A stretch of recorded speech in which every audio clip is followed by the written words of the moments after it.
In a quiet suburban neighborhood, my modest home stood as a sanctuary of cherished memories and everyday tranquility. However, on one fateful morning, a stern and intimidating notice from the HOA shattered that peace by threatening severe penalties if I did not comply with their latest decree. The notice, embossed with the official seal of the association, declared that a massive bridge was to be constructed over my property without my consent or consultation. As I read every word, disbelief surged through me, blending with a deep sense of violation and betrayal.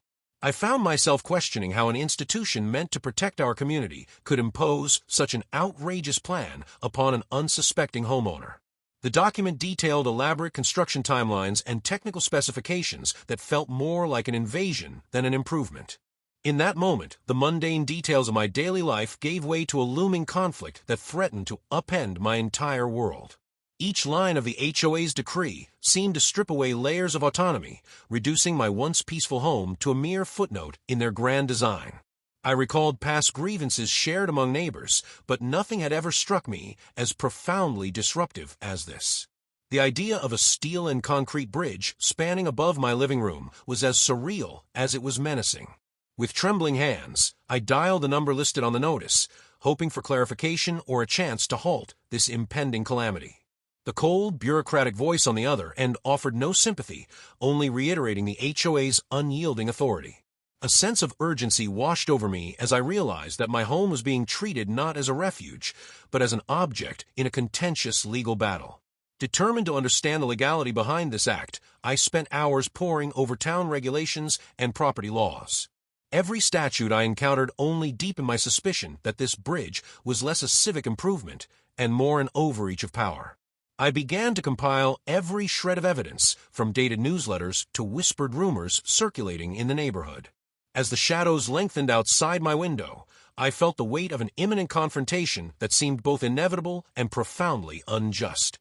The bridge, according to the document, was to serve as an overpass for vehicular traffic, a plan that made little sense given the quiet, residential setting. My imagination ran wild with the absurdity of it all, envisioning a hulking structure disrupting not only my property, but the very essence of our community.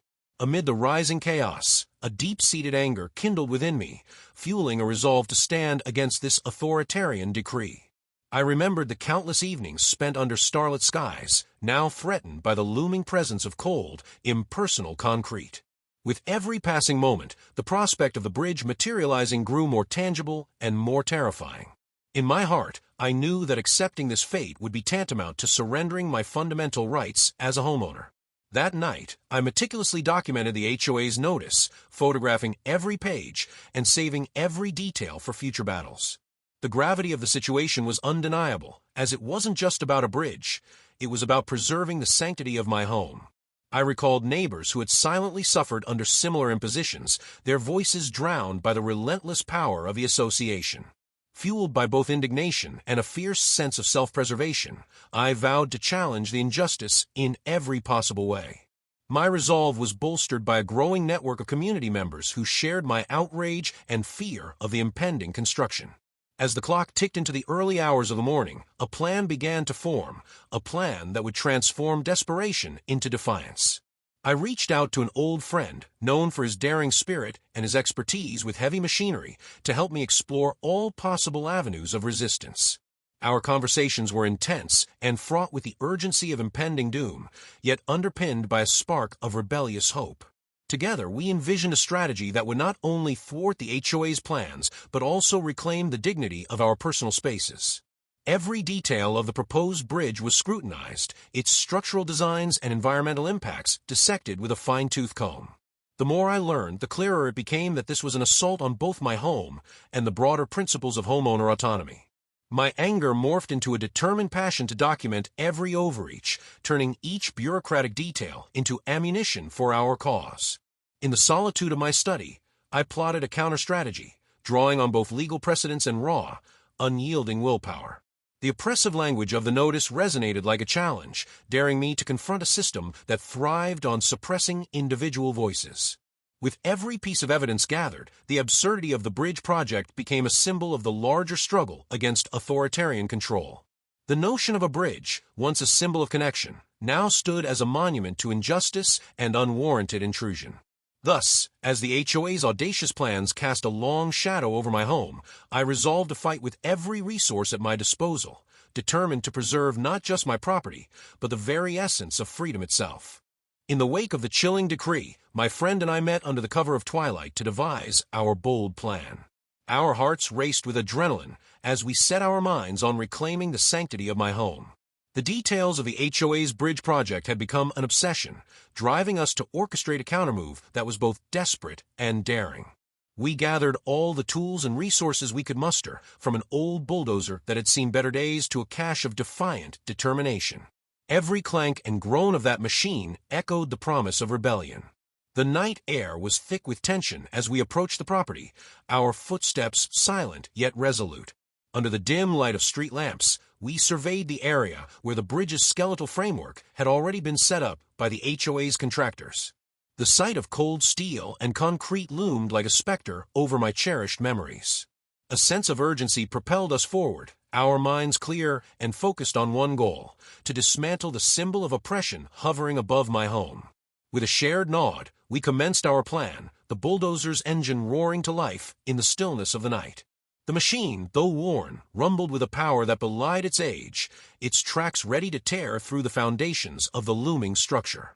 Every shift of the gear and pull of the lever was a defiant act against the tyranny of the HOA. As we maneuvered closer to the site, the hum of the engine blended with the pounding of our hearts in a symphony of resistance. The bulldozer's blade, like a knight's sword, was aimed directly at the base of the construction. We initiated the first strike, the metal colliding with concrete in a resounding crash that shattered the eerie silence. Each blow from the machine reverberated with the weight of our determination and the fury of countless suppressed voices. The HOA's meticulous plans began to crumble under the relentless assault of our mechanical warrior. Debris scattered in every direction as we repeated our strikes, the concrete succumbing to our unyielding spirit. In that moment, the bulldozer transformed into a beacon of defiance, a tool for reclaiming what had been unjustly seized. Every metallic crunch and shattering fragment was a small victory against the oppressive regime that sought to dictate our lives. Our actions, though shrouded in secrecy, were driven by a deep-seated belief in the right to self-determination. The night pulsed with the energy of rebellion as our machine continued its relentless charge against the encroaching structure. My friend's hands remained steady on the controls, his every movement a calculated act of resistance against arbitrary authority. The ground trembled beneath the force of our determination, as though the earth itself supported our fight. Amid the chaos of collapsing concrete, we discovered an unexpected beauty, a testament to the resilience of the human spirit. Every displaced rock and fragmented piece of concrete served as a declaration that we would not be subjugated. The cacophony of destruction mingled with the quiet determination in our hearts, affirming our resolve. In a brief, reflective pause, we acknowledged the gravity of our actions and the irreversible path we had chosen. There was no space for regret, only the fierce clarity of a purpose long suppressed. The glow of the bulldozer's headlights illuminated the scarred remnants of what the HOA had tried to impose upon us. We pressed on, aware that every maneuver was a challenge to not only the HOA, but also to a system that ignored individual rights. With each calculated strike, we dismantled not just a physical structure, but the symbolic bridge built over our community. The chaos we unleashed was witnessed by the silent stars above, timeless observers of our rebellious act. In the echo of each shattering blow, we heard the promise of liberation, a future unburdened by bureaucratic tyranny.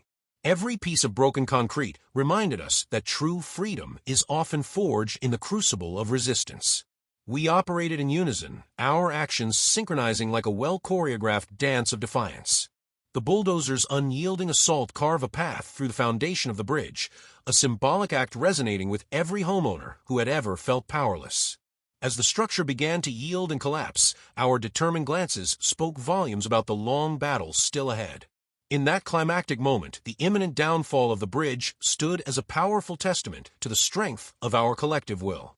Under the watchful gaze of the night, our joint act of destruction marked a turning point in our struggle, a fierce declaration that tyranny would no longer dictate the terms of our lives. In the wake of our bold act of defiance, the shattered remnants of the demolished bridge lay scattered across my property like the debris of a long-forgotten regime. The dawn revealed a transformed landscape where concrete and steel had once dominated, now replaced by the raw evidence of rebellion. Neighbors emerged from their homes, drawn by curiosity and a collective yearning for justice, their eyes reflecting both astonishment and hope. Whispers of our audacious deed rippled through the community, igniting a spark of resistance that challenged the long-standing dominance of the HOA. Local media picked up our story, framing it as a David versus Goliath saga that resonated with every homeowner who had ever felt overpowered.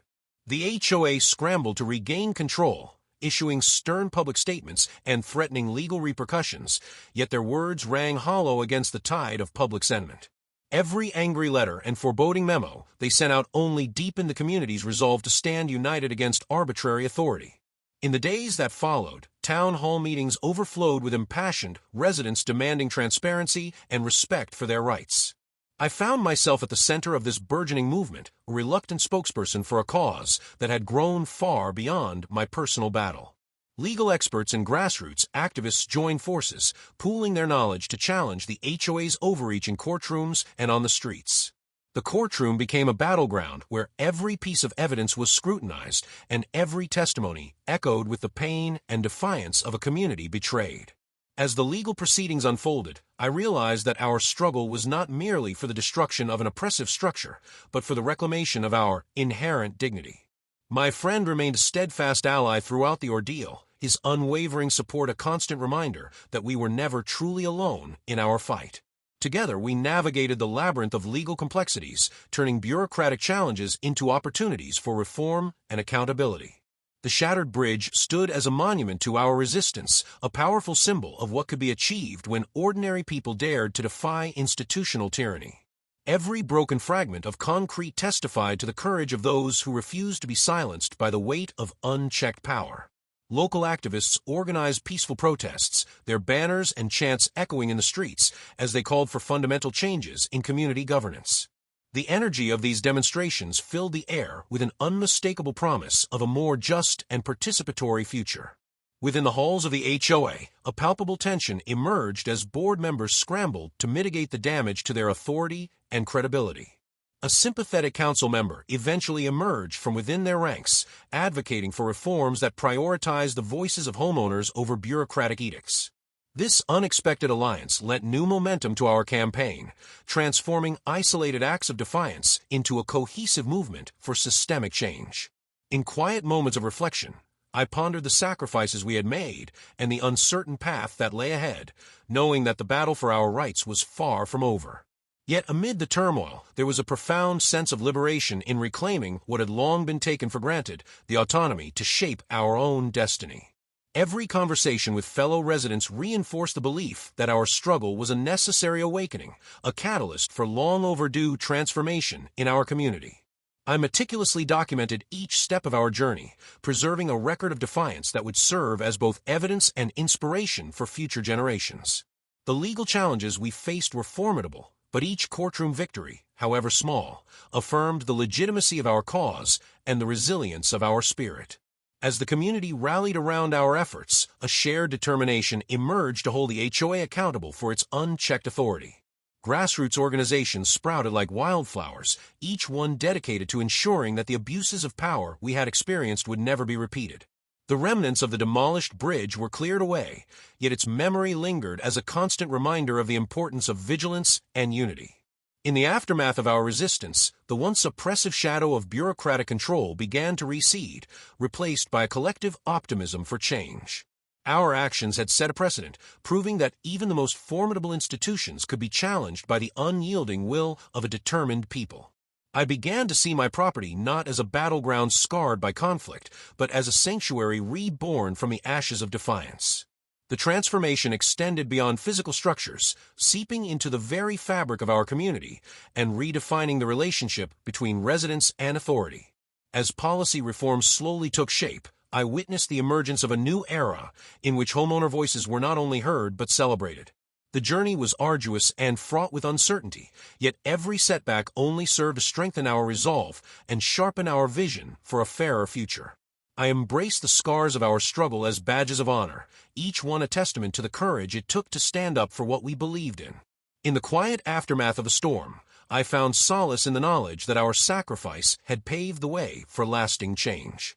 The once oppressive silence of the neighborhood was now filled with the vibrant hum of activism and hope. Every legal victory and every heartfelt conversation with a neighbor became a stepping stone toward a more empowered and inclusive community. I understood that our battle was emblematic of a larger fight against the forces that sought to diminish individual rights in favor of blind institutional power. As the legal dust began to settle and the community looked forward to rebuilding, I felt a renewed sense of purpose and a commitment to preserving our hard-won freedoms. Thus, in the aftermath of our rebellion, as the echoes of our defiant act continued to inspire change, a new chapter emerged, one defined by unity, resilience, and the unwavering belief in a right to call our own space home.